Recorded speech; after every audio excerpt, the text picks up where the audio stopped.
Tudo indicava que seria apenas mais uma produção comum. De ano em ano, com um produtor diferente, o projeto tinha aquela aura previsível, quase como um velho programa de espionagem ao estilo James Bond. Mas o destino, assim como o deserto, guarda suas próprias surpresas.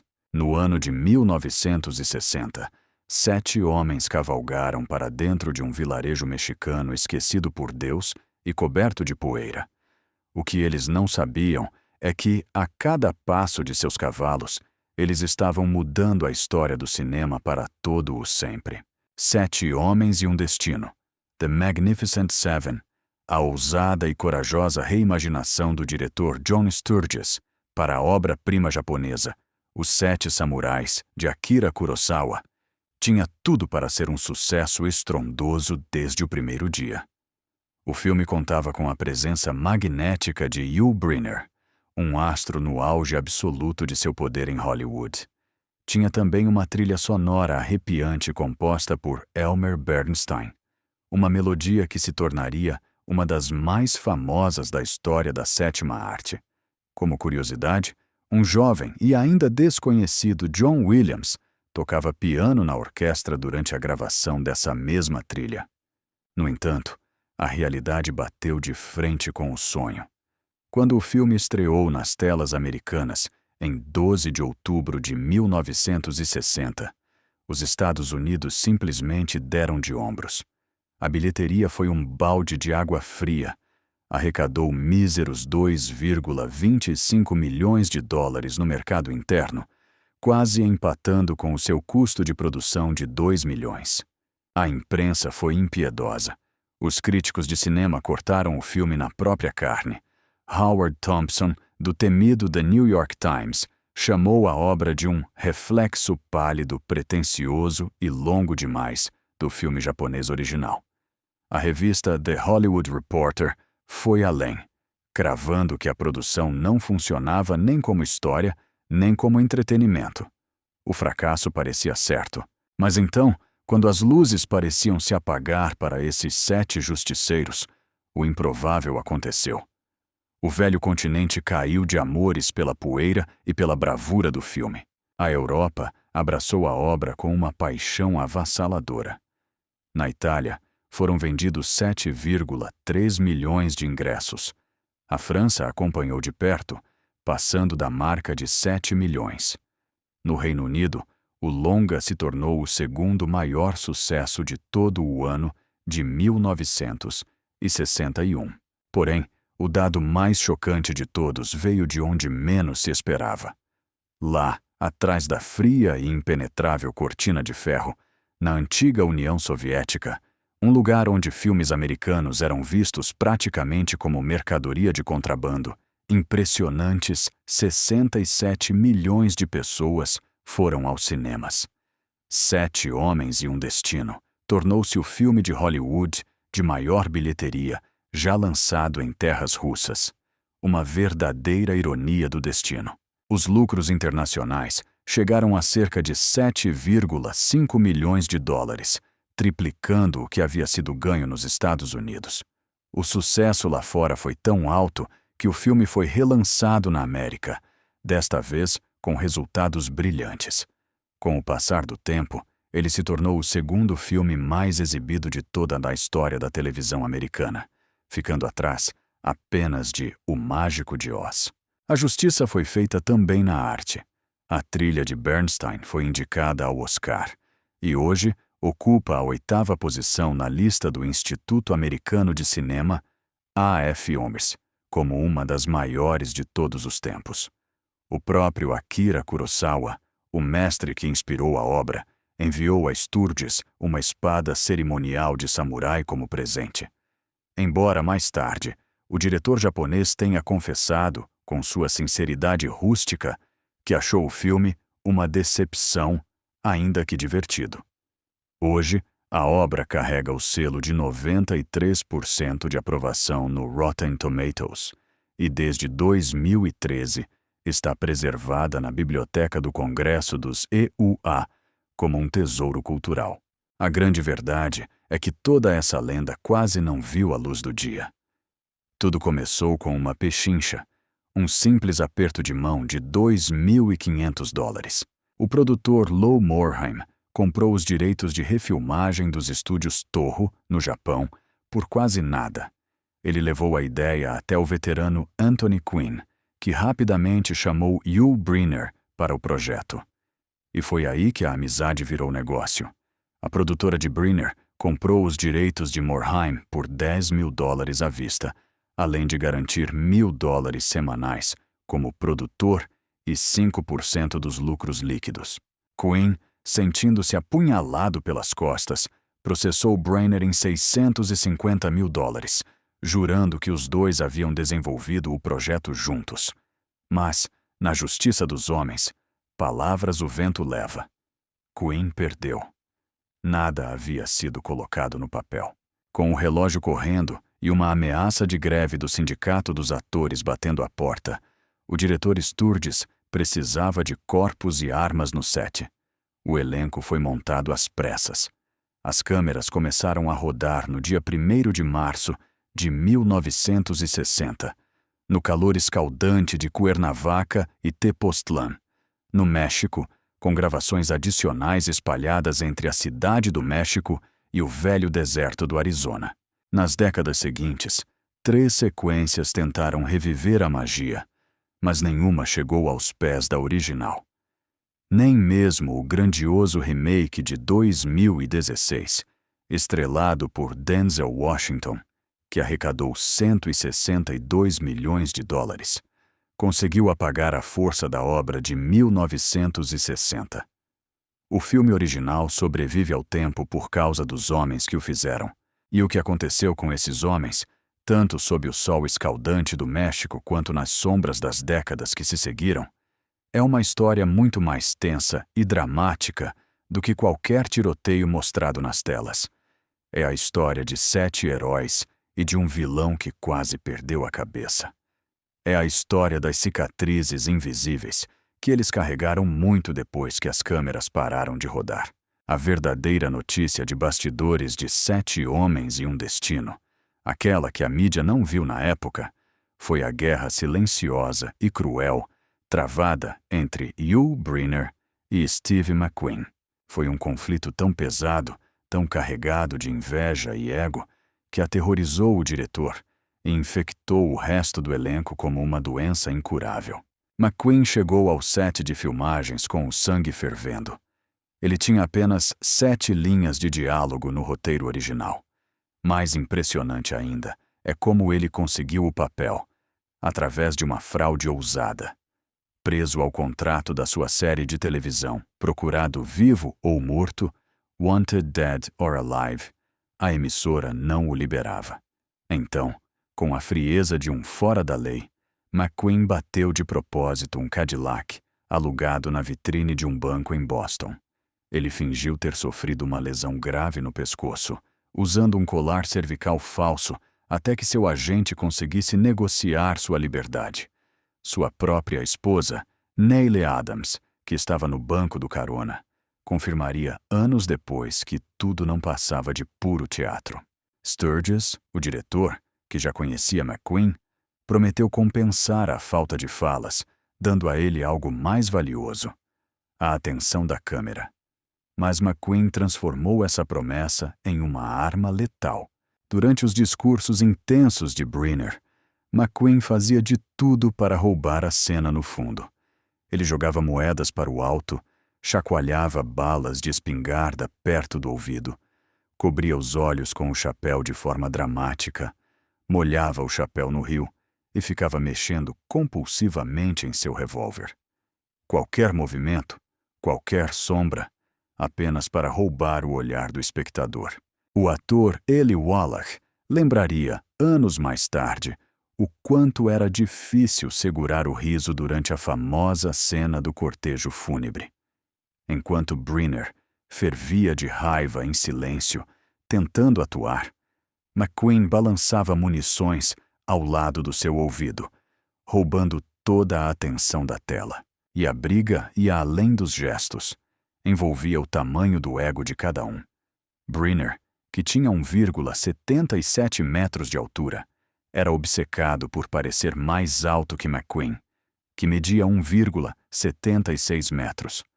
Para isso, antes das cenas juntos, Brynner construía pequenos montinhos de terra no chão para subir em cima e parecer um gigante. Mas McQueen, com seu jeito rebelde e cínico, passava caminhando e, disfarçadamente, chutava a terra, desfazendo o pedestal do rival. Para revidar, Brynner chegou ao cúmulo de contratar um assistente com uma única missão: contar, uma por uma, quantas vezes Steve McQueen tocava na aba do próprio chapéu enquanto Brynner estava falando em cena. Foi no meio dessa poeira, dessa guerra de vaidades e dessas pequenas traições diárias que nasceu um dos maiores clássicos do cinema mundial. Uma prova viva de que, às vezes, por trás da nobreza de 7 heróis na tela, escondem-se homens falhos, teimosos e dispostos a tudo por um segundo de glória. A tensão sob o sol escaldante do México não vinha apenas das armas cenográficas. O duelo de egos entre Yul Brynner e Steve McQueen havia chegado a um ponto de ruptura. Incomodado com as artimanhas constantes do novato para roubar a cena, Brynner fez uma ameaça insólita, mas genial. Avisou que se McQueen continuasse com as gracinhas, ele simplesmente tiraria o próprio chapéu em cena. E com sua famosa careca exposta, ninguém na plateia olharia para McQueen. Um dia, a faísca finalmente encontrou a pólvora. Na frente de toda a equipe de filmagem, Brynner agarrou McQueen pelo ombro com firmeza. A resposta do jovem ator foi gelada. Com o olhar cortante de quem cresceu nas ruas, McQueen ordenou que Brynner tirasse as mãos dele. Mais tarde, com seu jeito cínico, McQueen sussurraria pelos corredores que a inimizade nasceu do medo. Segundo ele, Brynner não sabia montar a cavalo direito e não entendia nada de armas. No faroeste, McQueen estava em casa. Brynner, não. E como um vírus silencioso, essa necessidade desesperada de se provar contagiou todo o elenco. Logo, cada ator estava inventando truques para puxar os olhos da câmera para si. O diretor John Sturges, em um momento de rara franqueza, confessou estar aterrorizado com a rapidez com que havia perdido o controle de seus próprios homens. Para a imprensa, Brynner vestia a máscara de diplomata, declarando com um sorriso polido que nunca brigava com atores, apenas com os estúdios. Mas a verdade já estava marcada na poeira do set. Teria sido apenas mais uma rivalidade amarga de Hollywood, se a vida não fosse a maior roteirista de todas. 20 anos depois daquelas brigas infantis no deserto, os dois homens se viram diante do mesmo inimigo invencível: o câncer. Com os dias contados, Steve McQueen pegou o telefone e ligou para o velho rival. Em uma conversa carregada do peso da morte iminente, McQueen agradeceu. Ele admitiu que, naquela época, Brynner tinha poder suficiente para tê-lo expulsado do filme por sua rebeldia. Mas ele o deixou ficar. E foi aquele filme que transformou McQueen em uma estrela. A resposta de Brynner foi a de um verdadeiro monarca. Com a voz já cansada, ele disse: "Eu era o rei, e você era o príncipe rebelde. Ambos igualmente membros da realeza. E igualmente perigosos de se cruzar." A realeza de Brynner, no entanto, foi construída sobre um império de segredos. Yuli Borisovich Brynner nasceu em 11 de julho de 1920, em Vladivostok, na Rússia. Não na Mongólia, não na ilha de Sakhalin, e muito menos na Suíça, lugares que ele mesmo jurava ser sua terra natal, dependendo de quem perguntasse. Ele chegou a espalhar para os jornais que havia nascido com o nome de Taidja Khan, filho de pais mongóis. A dura realidade era menos romântica, mas incrivelmente rica. Seu avô era um empresário suíço-alemão, e sua mãe, parte da intelectualidade russa. O próprio ator costumava dizer, com um sorriso enigmático: "As pessoas não conhecem meu verdadeiro eu e não estão prestes a descobrir." E não descobriram, até que seu filho, Rock, publicasse uma biografia reveladora em 1989. A vida de Yu foi uma luta constante pela sobrevivência. Seu pai abandonou a família quando ele tinha apenas 3 anos. A mãe, desesperada, fugiu com os filhos para Harbin, na China, e depois para Paris. Lá, o jovem Yu largou os estudos. Tocou violão em casas noturnas esfumaçadas de Montmartre e voou pelos ares como trapezista no Cirque d'Hiver por 3 anos, até que uma grave lesão nas costas quebrou suas asas. Aos 17 anos, a dor física e os traumas o empurraram para o vício em ópio, obrigando-o a passar 1 ano inteiro em uma clínica de reabilitação na Suíça. Refeito, emigrou para a América em 1941, fugindo da guerra na Europa e chegando apenas 1 mês antes do ataque a Pearl Harbor. Para pagar as contas médicas de sua mãe no novo país, ele usou o próprio corpo, trabalhando como modelo nu para artistas plásticos. Mas a Broadway mudaria seu destino para sempre. Em 1951, ele raspou a cabeça para viver o Rei Moncut na peça O Rei e Eu. Ele nunca mais deixaria o cabelo crescer. Aquela careca reluzente se tornou a silhueta mais famosa da história do teatro. O papel lhe rendeu um prêmio Tony em 1952 e, em 1957, o Oscar de melhor ator pela versão nos cinemas, derrotando lendas como Kirk Douglas, Rock Hudson e uma indicação póstuma de James Dean. Nos bastidores, sua vida pessoal era tão vulcânica quanto sua atuação. Viveu um longo e apaixonado romance com a lenda Marlene Dietrich, 19 anos mais velha que ele.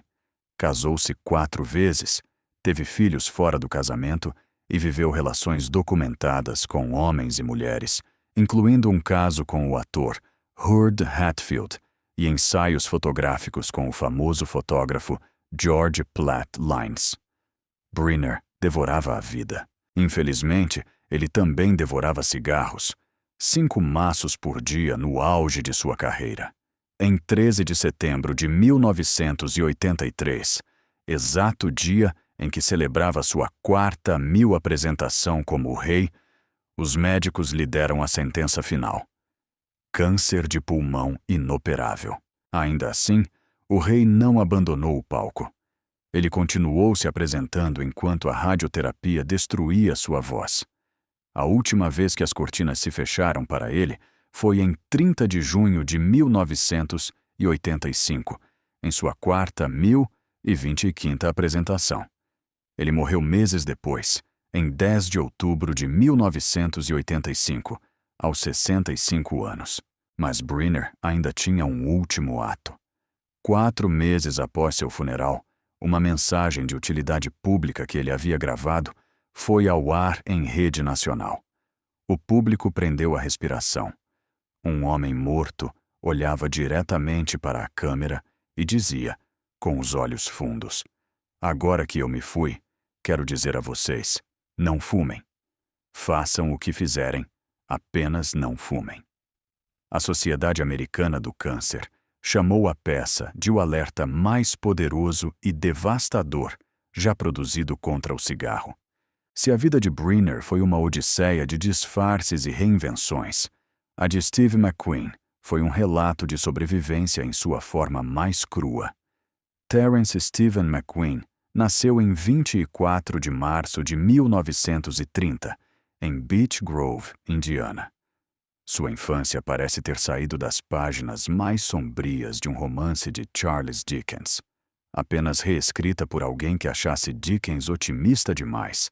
Seu pai, um piloto de acrobacias, sumiu no mundo quando Steve tinha apenas 6 meses de vida. Sua mãe, afundada no alcoolismo, jogava o menino de parente em parente, deixando-o à mercê de uma série de padrastos violentos.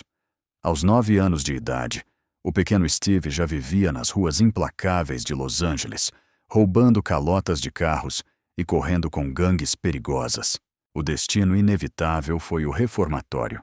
Ele foi enviado para a California Junior Boys Republic, uma escola para jovens delinquentes em Chino Hills. Aos 16 anos, a vida o endureceu de vez. Alistou-se na Marinha Mercante, trabalhou brevemente em um bordel na República Dominicana, vendeu canetas em um circo no Texas e, após ser preso por vadiagem no sul dos Estados Unidos, passou 30 dias quebrando pedras acorrentado em uma gangue de prisioneiros. Aos 17 anos, buscou disciplina no Corpo de Fuzileiros Navais, Marines. A rebeldia ainda estava lá. Foi rebaixado a soldado raso 7 vezes. Fugiu do quartel por 2 semanas e passou 41 dias na solitária, comendo apenas pão e bebendo água. No entanto, havia uma nobreza bruta naquele garoto. Durante um treinamento no gelado Mar de Labrador, McQueen mergulhou nas águas congelantes e salvou 5 fuzileiros navais de um afogamento quase certo. Após sua dispensa com honras, o governo americano pagou por seus estudos. Ele usou o dinheiro para entrar em aulas de atuação na Neighborhood Playhouse e, eventualmente, no prestigiado Actors Studio. Sua chance de ouro veio com o terror de ficção científica A Bolha Assassina, The Blob, em 1958. Logo depois, a série Procurado Vivo ou Morto colocou seu rosto em todas as casas americanas. Mas foi nas terras poeirentas do México, atirando ao lado de Yul Brynner em 7 Homens e um Destino, que ele se tornou de fato uma estrela de cinema. E assim como um prisioneiro que finalmente vê a porta da cela aberta, uma vez que Steve McQueen se tornou uma estrela, ele nunca mais olhou para trás. Aquele faroeste foi a faísca que acendeu o barril de pólvora. 3 anos depois, em 1963, fugindo do inferno, The Great Escape cimentou McQueen como um ícone global absoluto. A famosa cena da perseguição de motocicleta tornou-se uma das sequências mais reprisadas de toda a história do cinema.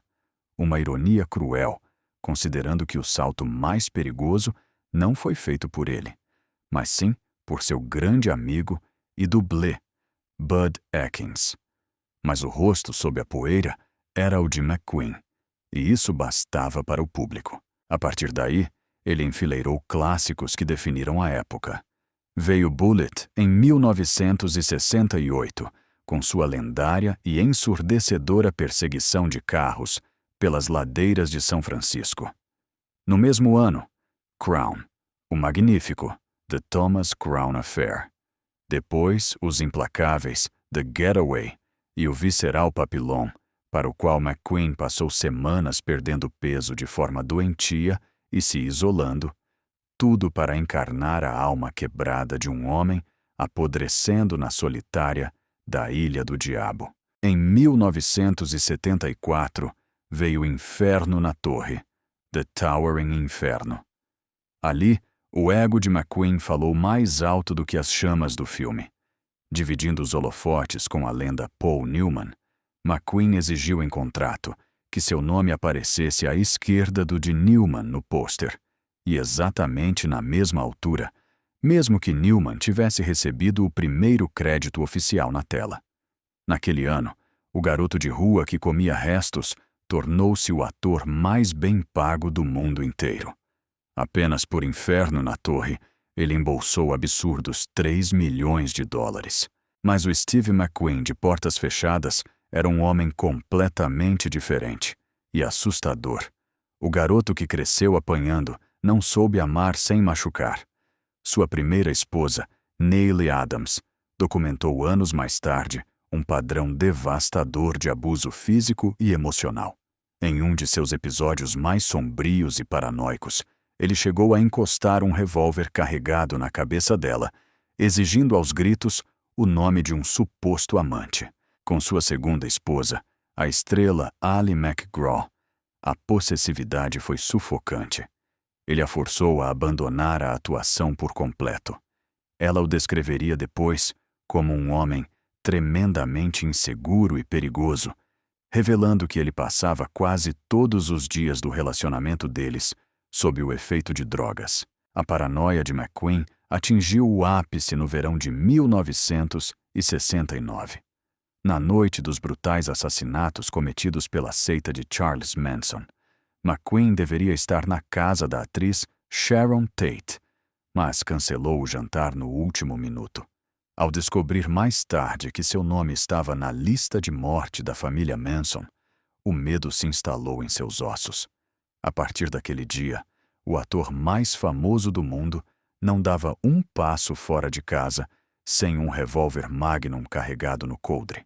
O fim de McQueen não veio por uma bala, mas por uma asfixia lenta.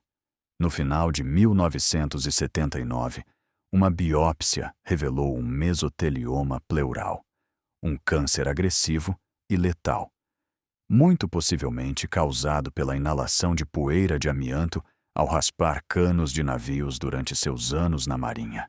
A medicina convencional o desenganou. Desesperado, agarrando-se à vida com as unhas, ele voou para uma clínica em Rosarito Beach, no México, administrada por um ex-ortodontista que havia perdido sua licença médica.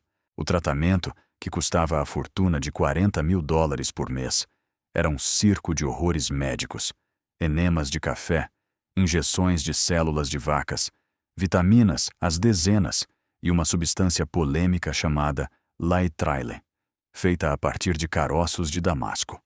O outrora galã indomável foi reduzido a sombras. Relatos da época o descreviam como um homem velho e encolhido, que gritava frequentemente de dor na calada da noite.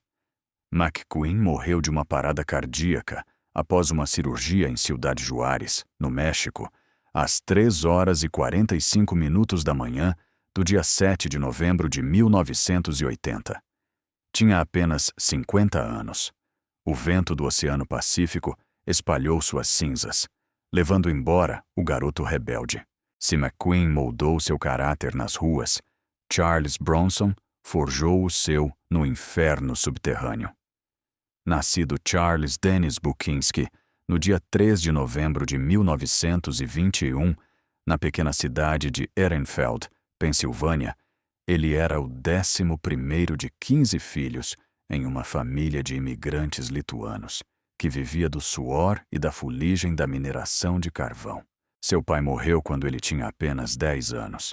A miséria da família era tão profunda, tão brutal durante a Grande Depressão, que as crianças dormiam em turnos porque não havia camas para todos. Para não morrerem de fome, alimentavam-se de uma rala sopa feita de grama. A pobreza roubava até a dignidade. Sem ter o que vestir, o jovem Charles ia para a escola usando um dos vestidos velhos de sua irmã mais velha. Ainda menino, ele desceu para as minas. Ganhava o pão cavando no escuro, recebendo mísero $1 por cada tonelada de carvão que extraía.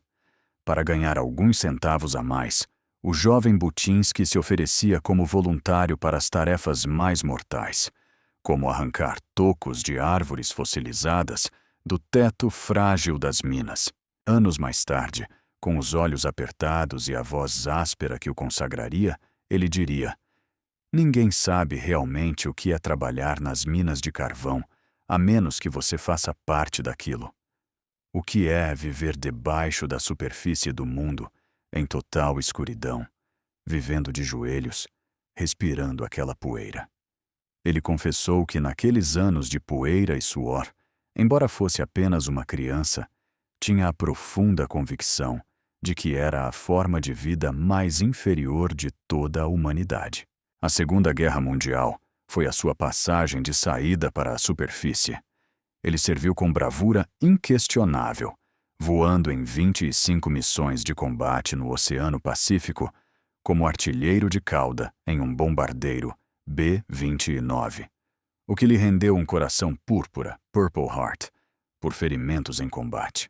Em 1954, o nome Buczynski foi enterrado. Por sugestão de seu agente, no auge da paranoia anticomunista da era McCarthy, onde nomes da Europa Oriental atraíam suspeitas do governo, ele olhou para os portões da Paramount Studios. Chamavam-se Bronson Gate. E assim, nasceu Charles Bronson. O estrelato americano demorou a bater em sua porta. Foi o outro lado do mundo que reconheceu sua grandeza primeiro. Enquanto os Estados Unidos ainda o escalavam como mero coadjuvante de rosto rústico, a Europa já o tratava como realeza. Na França, era idolatrado como le sacré monstre, o monstro sagrado. No Japão, seu rosto de pedra estampava todas as capas de revista. Em 1971, ao receber um Globo de Ouro de ator mais popular do mundo, a ironia não passou despercebida. A maioria dos americanos mal sabia quem ele era. Tudo mudou aos 50 anos de idade, quando ele encarnou a própria fúria de uma nação.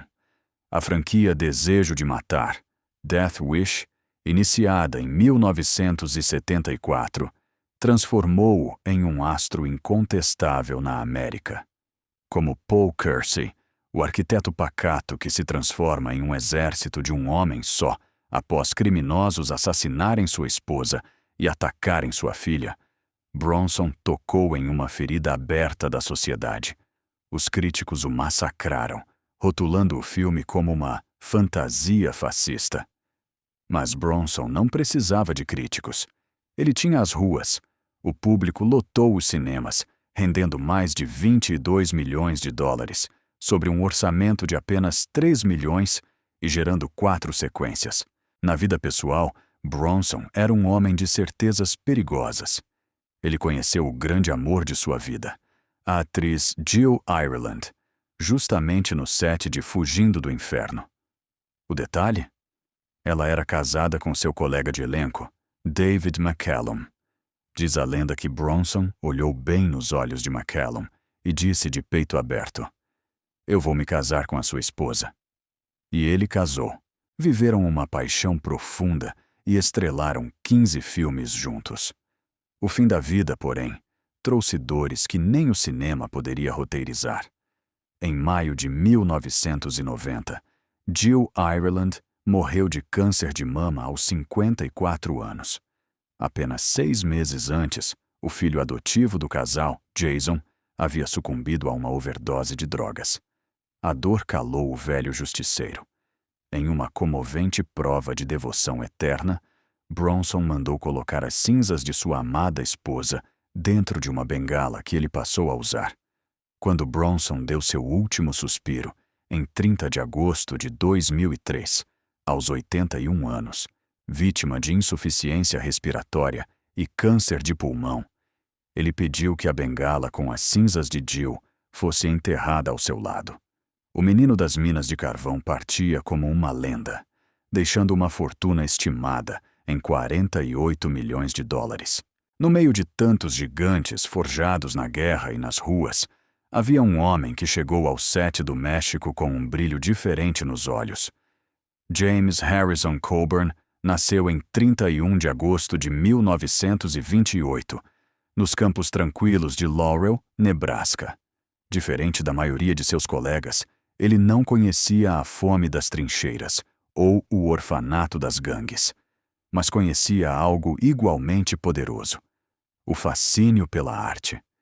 Ele já havia assistido ao clássico Os Sete Samurais, de Kurosawa, impressionantes 15 vezes, antes mesmo de chegar aos seus ouvidos o boato de que os americanos estavam preparando uma refilmagem.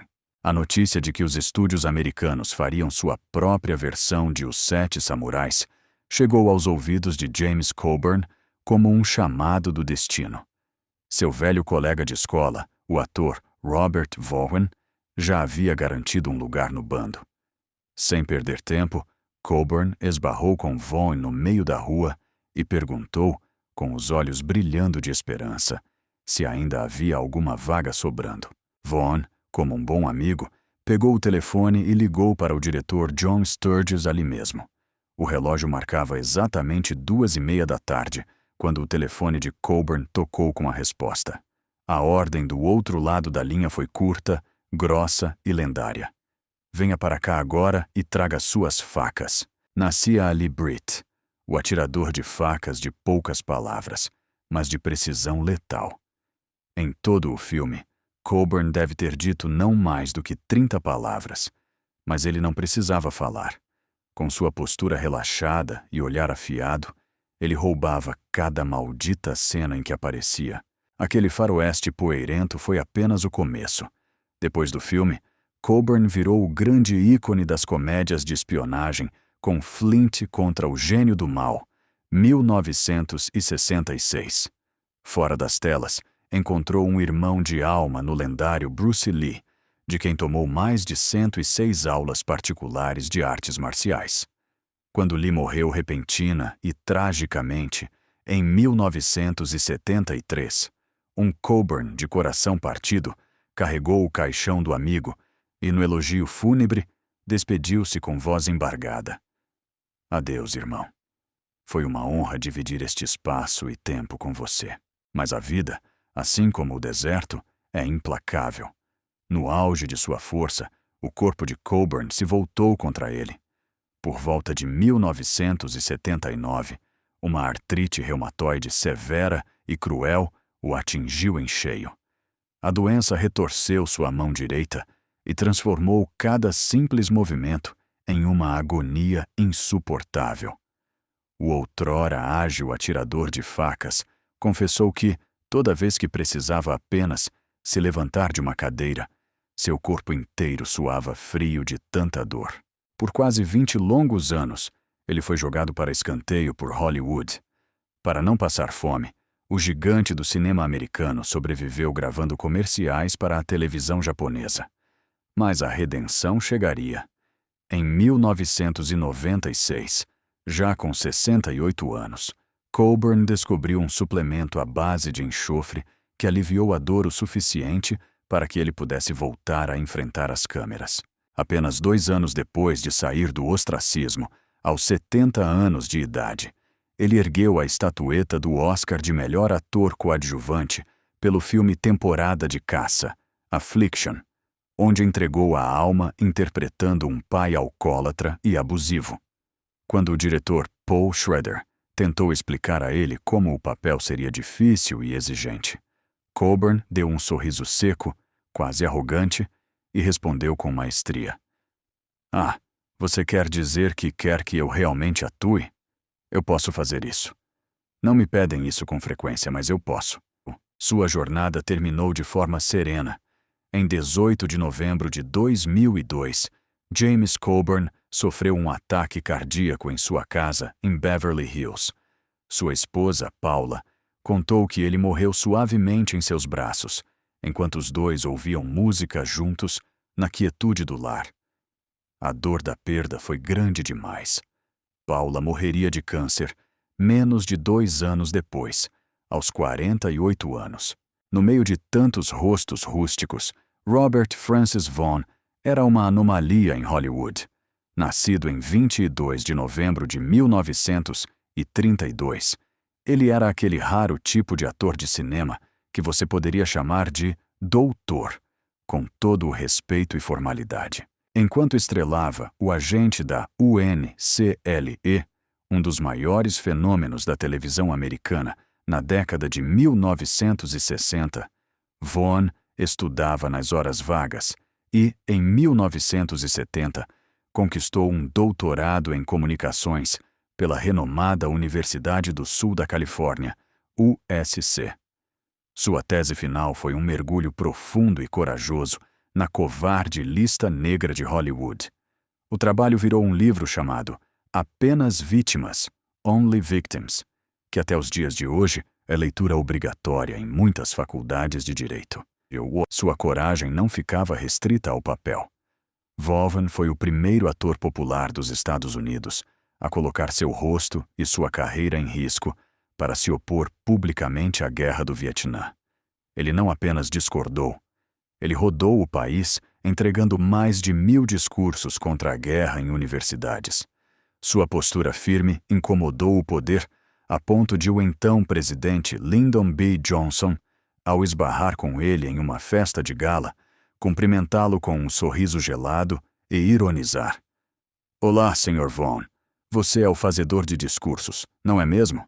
Em 7 Homens e um Destino, o intelectual Vaughn deu vida a Lee, um pistoleiro sofisticado, mas com a alma estilhaçada paralisado pela ansiedade e pelo medo. Sem saber, com suas breves 16 falas, ele estava retratando na tela o transtorno de estresse pós-traumático, TEPT. Décadas antes de a medicina sequer inventar esse termo, foi Vaughn quem indicou seu velho amigo James Coburn para o filme, um favor de ouro que, na prática, lançou a carreira inteira de Coburn. Quando Vaughn foi escalado, o diretor John Sturges foi assustadoramente honesto.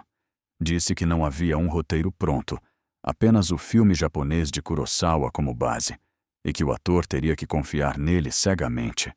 Vaughn confiou. Sua carreira foi longa e prestigiada. Foi indicado ao Oscar por O Moço de Filadélfia, 1959. Ganhou um Emmy por Washington, Behind Closed Doors, 1977.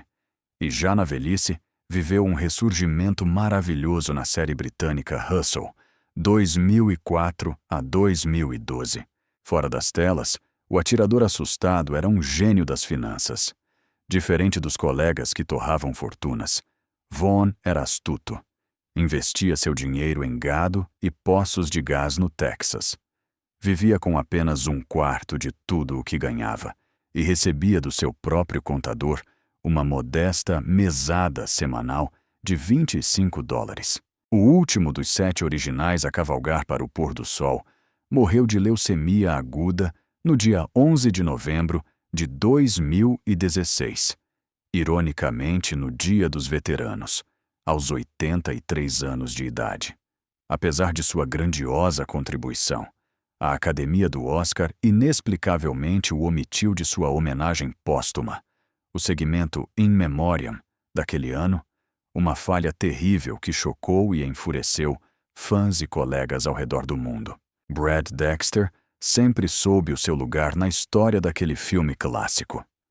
Nascido Boris Michel Sosso, em 9 de abril de 1917, na empoeirada Goldfield, Nevada, filho de imigrantes sérvios, ele aprendeu a falar sérvio muito antes de arranhar o inglês. A vida bateu forte desde cedo. Ele trabalhou nas ruas como engraxate e chegou a lutar como boxeador amador antes de estudar no Pasadena Playhouse e construir uma sólida carreira como ator coadjuvante. Em 7 Homens e um Destino, ele foi Harry Luck, o mercenário pragmático que se junta ao bando crente de que há ouro escondido no vilarejo. Com uma humildade devastadora e cruel consigo mesmo, Dexter costumava resumir sua participação na obra-prima, dizendo: "Eu sou aquele do filme que ninguém lembra." Mas o que as câmeras não filmaram foi que a maior, mais corajosa e mais impressionante cena de Brad Dexter não estava em nenhum roteiro. O relógio marcou o dia 10 de maio de 1964. Dexter estava no Havaí, filmando o longa Os Bravos Morrem de Pé, None But the Brave. Enquanto descansava, viu uma cena de terror desenrolar-se no mar. O astro Frank Sinatra e Ruth Koch, esposa do produtor Howard Koch, haviam sido engolidos por uma forte correnteza de retorno e estavam sendo arrastados para a morte no meio do oceano. Dexter não pensou 2 vezes. Ele saltou da varanda de sua casa e correu a toda velocidade em direção ao mar revolto, atirando-se nas ondas traiçoeiras. Ao alcançar os 2, encontrou-os praticamente inconscientes. Por angustiantes 45 minutos, Dexter lutou sozinho contra as ondas gigantes, mantendo as cabeças de Sinatra e Ruth acima da água com a pura força de seus braços e pulmões, rezando a Deus para que alguém na praia notasse o desespero deles. No meio do caos salgado e da exaustão, um Sinatra pálido e derrotado murmurou para Dexter que tudo estava acabado. Pediu, com a voz falha de quem se despedia da vida, que o amigo cuidasse de seus filhos, pois sabia que iria morrer ali mesmo. No último minuto de resistência, 2 surfistas corajosos alcançaram o grupo e conseguiram arrastar os 3, sãos e salvos, para a areia firme. O resgate mudou tudo. Como prova de eterna gratidão, Sinatra imediatamente nomeou Brad Dexter como vice-presidente de sua poderosa empresa, a Sinatra Enterprises. Na praia, Gilly Rizzo, o melhor amigo de Sinatra, gritava a plenos pulmões que Dexter era um herói enviado pelos céus e que, sem ele, a maior voz da América estaria morta no fundo do oceano. Por um breve e brilhante momento, pareceu que um vínculo de sangue indestrutível havia sido forjado entre os dois homens. Mas no mundo das estrelas de Hollywood, a gratidão é um sentimento pesado demais para se carregar por muito tempo. E logo, a dívida de uma vida salva começaria a apodrecer, transformando-se em um ressentimento escuro e amargo. A dinâmica entre Brad Dexter e Frank Sinatra mudou de forma quase imediata após aquele milagre no Mar do Havaí. Dexter descreveria a cena anos mais tarde, e ela tinha a frieza de um roteiro no ar. Ao visitar Sinatra logo após o resgate, ele encontrou o astro com os olhos vermelhos e injetados de sangue. Quando os olhares dos dois se cruzaram, o silêncio tomou conta da sala. Sinatra simplesmente não sabia o que dizer. Ele estava constrangido, visivelmente desconfortável. Com a voz seca, limitou-se a murmurar: "Minha família te agradece." Dexter achou aquilo bizarro. Era como se o lendário Voice sentisse uma repulsa física por ter que agradecer a alguém por sua própria vida. O fardo de dever. Um favor dessa magnitude era pesado demais para o ego de Sinatra. A amizade ruiu de vez quando Dexter, agindo como um amigo de verdade, cometeu o erro de aconselhar Sinatra a não se casar com a jovem atriz Mia Farrow. A resposta de Sinatra foi implacável. Ele demitiu Dexter de sua produtora e nunca mais dirigiu uma única palavra ao homem que lhe devolveu o fôlego. Anos depois, o jornal The Washington Post foi cirúrgico em seu obituário, afirmando secamente que Sinatra jamais agradeceu a Dexter da forma devida e que o próprio Dexter sabia que o cantor ressentia o resgate porque não suportava a ideia de ser submisso ou devedor de quem quer que fosse. Dexter seguiu sua vida, virou produtor de cinema, tendo como seu maior trunfo o filme O Ocaso de uma Estrela, Lady Sings the Blues, 1972, com Diana Ross. O eterno e esquecido sétimo homem morreu de enfisema pulmonar no dia 12 de dezembro de 2002, aos 85 anos. Se a vida em Hollywood foi dura, a origem de Horst Buchholz foi um verdadeiro inferno na Terra. Nascido em 4 de dezembro de 1933, em Berlim, ele sobreviveu a uma infância que teria estilhaçado a mente de qualquer adulto. Evacuações em meio à Segunda Guerra Mundial, bombardeios que tremiam o chão e o frio e a fome que rasgavam o estômago. Separado da família, o pequeno Horst viajou amontoado em vagões de gado sob o fogo cruzado de ataques aéreos e fez o caminho de volta para uma Berlim reduzida a escombros, vagando completamente sozinho, sendo apenas um menino. Nos anos 50, ele brilhou. Falava 6 idiomas com fluência perfeita, ganhou o prêmio de melhor ator no sofisticado Festival de Cannes e foi coroado pela mídia como o James Dean alemão. Mas sua carreira em Hollywood, após atuar em 7 Homens e um Destino, é um catálogo tão trágico de oportunidades perdidas que parece uma piada macabra do destino. Ele perdeu o cobiçado papel de Tony no imortal Amor, Sublime Amor, West Side Story, devido a um simples conflito de agenda. Perdeu o papel do xerife Ali no épico Lawrence da Arábia para o lendário Omar Sharif. E no golpe final que selaria sua sorte, recusou o papel principal em Por um Punhado de Dólares, seguindo o péssimo conselho de seu agente. Aquele exato filme transformou o substituto, um desconhecido chamado Clint Eastwood, no maior astro do planeta, e lançou um gênero inteiro de cinema. 3 dos papéis mais icônicos da história escorreram por seus dedos, um após o outro. Qualquer um deles o teria transformado no dono do mundo. Ao invés disso, ele voltou para a Europa. Trabalhou de forma constante e honrosa, mas a grande explosão internacional que parecia ser seu direito divino nunca aconteceu. No ano 2000, já grisalho, ele libertou um último segredo. Assumiu-se bissexual na imprensa alemã. Declarou, com a tranquilidade de quem já viu de tudo, que sim, também amava homens e que sempre viveu a vida exatamente do jeito que quis. Morreu de pneumonia em 3 de março de 2003, aos 69 anos. O cérebro por trás da brutalidade da gangue do filme era, ironicamente, o de um estudioso. Eli Wallach nasceu no caótico Brooklyn, em Nova York, no dia 7 de dezembro de 1915, filho de imigrantes judeus poloneses. Ele era, de longe, o membro mais escolarizado e culto de todo aquele elenco dominado pela testosterona. Ele tinha um diploma de bacharel da Universidade do Texas, onde dividia a sala com o lendário âncora de TV Walter Cronkite, e um mestrado pelo City College of New York, CCNY. Wallach era da realeza da atuação.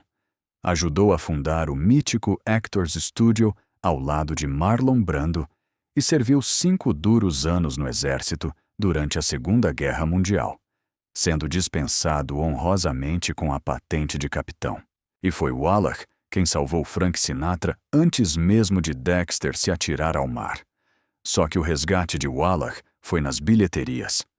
Wallach recusou o papel de Mádio no clássico A um Passo da Eternidade para honrar um compromisso prévio nos palcos da Broadway. Pense no peso cósmico dessa decisão. Naquela época, a carreira musical de Sinatra estava em queda livre. Seu casamento com Ava Gardner desmoronava publicamente, e o cinema havia lhe virado as costas. O papel que Wallach rejeitou por pura lealdade ao teatro caiu no colo de Sinatra. O filme rendeu a Sinatra um Oscar de melhor ator coadjuvante e ressuscitou o cantor, transformando-o num dos maiores nomes do século XX. Por causa disso, até o fim de sua vida, toda vez que Sinatra esbarrava com Wallach, ele dava um sorriso e gritava: "Olá, seu ator maluco!" Como o vilão Calvera, Wallach criou o personagem do zero. Disse ao diretor que não queria ser um bandido sujo, exigiu camisas de seda, 2 dentes de ouro brilhantes, um cavalo imponente e uma cela maravilhosa. Mas suas histórias mais aterrorizantes viriam 6 anos depois, filmando 3 homens em conflito: The Good, The Bad and the Ugly, com o lendário Sergio Leone. Nesses bastidores, Wallach quase foi ceifado 3 vezes. Na primeira, ele acidentalmente bebeu ácido que um técnico havia guardado de forma irresponsável numa garrafa de refrigerante igual a dele, deixando sua boca cheia de feridas cruéis. Na segunda, com as mãos amarradas nas costas para uma cena, seu cavalo se assustou e disparou sem controle por quase 2 quilômetros. E na mais assustadora de todas, na cena em que os trilhos do trem são cortados, ele deitou-se no chão de cascalho enquanto um trem real rugia a centímetros dele. Ninguém da equipe havia notado que grandes e pesados degraus de ferro se projetavam para fora dos vagões. Se Wallach tivesse levantado a cabeça o mínimo que fosse, ele teria sido decapitado na hora. Quando o diretor, em choque, pediu para gravar um segundo take, Wallach o encarou e perguntou, suando frio: "Você viu os degraus daquele trem? Você quer que eu termine esse filme sem a minha cabeça?" Sua vida pessoal foi um oásis.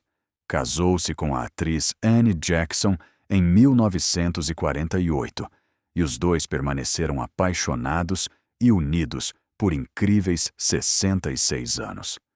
Wallach recebeu um Oscar honorário aos 94 anos e morreu de causas naturais em 24 de junho de 2014, aos 98. Ele teve o privilégio melancólico de atuar nos últimos filmes das vidas de Marilyn Monroe, Clark Gable e Steve McQueen. Dos 8 atores principais, Os 7 heróis e o grande vilão. Nenhum deles caminha sobre a Terra nos dias de hoje. Robert Vaughan, o último dos heróis originais, despediu-se em novembro de 2016. Eli Wallach já havia partido em 2014. Eles não caíram por balas de revólver, mas pelo tempo e pela doença. 5 morreram vítimas do câncer, ou de complicações ligadas a ele. Um por ataque cardíaco, um de pneumonia, outro de enfisema. A média de idade ao morrerem foi de 72 anos, mas o destino foi elástico, esticando-se dos trágicos 50 anos de McQueen aos impressionantes 98 anos de Wallach. O filme que os imortalizou pagou muito pouco para a lenda que se tornou. Steve McQueen recebeu $50 mil, algo que mal pagava meia temporada de sua série de TV. Yul Brynner levou a maior fatia por ser produtor, mas os coadjuvantes receberam cachês de desconhecidos. Em menos de uma década, no entanto, muitos deles se tornariam os homens mais famosos do planeta. 7 Homens e um Destino catapultou McQueen para as estrelas. Deu a Bronson a força de um furacão europeu. Entregou a Coburn os alicerces de uma carreira de 40 anos. Colocou o mundo aos pés de Vaughn. Apenas Brad Dexter continuou sendo o 7º homem, na sombra das estrelas maiores. Esses homens não eram peças de porcelana fabricadas por Hollywood. Eles vieram da poeira escura das minas de carvão e das celas frias de escolas de reforma. Escaparam da Berlim bombardeada por nazistas. Sobreviveram aos guetos de imigrantes do Brooklyn, voaram em trapézios e fugiram do exílio russo. Eles mataram e quase morreram na Segunda Guerra. Amargaram a pobreza absoluta e o vício crônico. Eles esfaquearam o ego uns dos outros sob o sol escaldante do México, e no fim de suas jornadas, perdoaram-se em seus leitos de morte. 7 Homens e um Destino não sobrevive à passagem das décadas apenas por causa da música retumbante de Elmer Bernstein, nem apenas pela genialidade da câmera de John Sturges. O filme é eterno e indomável por um motivo muito simples. Os homens que montaram naqueles cavalos traziam na pele cicatrizes reais. Eles conheciam o gosto da fome e carregavam no peito uma fúria crua, doída e verdadeira. O tipo de alma ferida que roteiro nenhum no mundo consegue inventar e que nenhuma câmera conseguirá, um dia, aprisionar por inteiro. Aprisionar por inteiro. Aprisionar por inteiro. Aprisionar por inteiro. Aprisionar por inteiro.